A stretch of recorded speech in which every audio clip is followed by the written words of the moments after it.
இப்ப திமுகவுக்கு ஓட்டு போடக்கூடாதுங்கிறீங்க. அப்ப நாங்க யாருக்கு ஓட்டு போடணும் அப்படின்னு கேக்குறீங்க.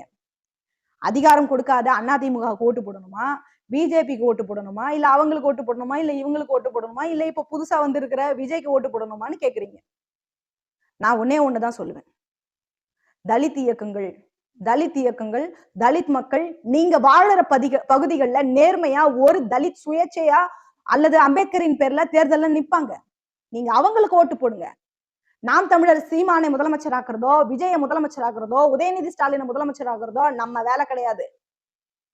நமக்கு அதிகாரம் கிடைக்காத இடத்துல இன்னொருத்தர் அதிகாரத்துல உட்கார வைக்கிறதுல எனக்கு விருப்பம் கிடையாது. அது நம்முடைய வேலையும் கிடையாது. அதுல நான் ஆணித்தரமா இருக்கிறேன். இவ்வளவு நாளா நம்ம ஏமாந்துட்டோம்.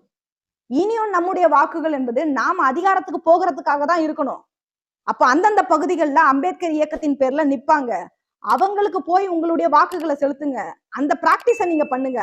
அந்த நபர் தான் உங்களுக்காக உழைச்சிருப்பான் அந்த பகுதியில. அந்த பகுதியில உங்களுக்காக போராடி இருப்பான். அதனால அந்த சுயேட்சைகளுக்கு போய் ஓட்டு போடுங்க. இது வரைக்கும் சுயேட்சைகளுக்கு எத்தனை பேர் போட்டிருப்போம்? சுயேட்சைகளுக்கு நீங்க போடுற வாக்குகளை பார்த்து நம்மள பார்த்து அதிகாரத்துல இருக்கிறவங்க பயப்படணும். அவங்க யாரையோ காட்டி, யாரையோ ஏமாத்தி நம்மளுடைய வாக்குகளை திருட பாக்குறாங்க. யாரையோ காட்டி, யாரையோ ஏமாத்தி நம்முடைய வாக்குகளை திருட பாக்குறாங்க. இதுக்கு ஒரு நாள் அனுமதிக்க கூடாது. நம்ம வாக்குகள் சக்தி வாய்ந்தது.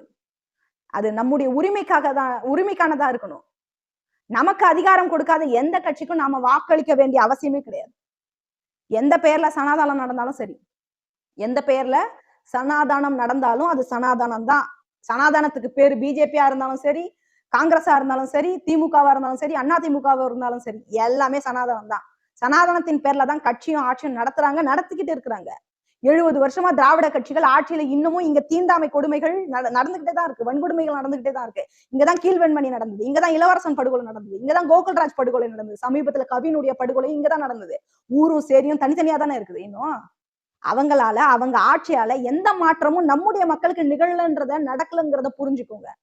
நம்முடைய மக்களுக்கு அதிகாரத்தை பகிர்ந்தளிக்காத யாருக்கும் நாம வாக்களிக்க கூடாதுங்கிற நிலையை தலித் மக்கள் எடுக்கணும்ங்கிறதா என்னை போன்றவர்களுடைய கருத்து.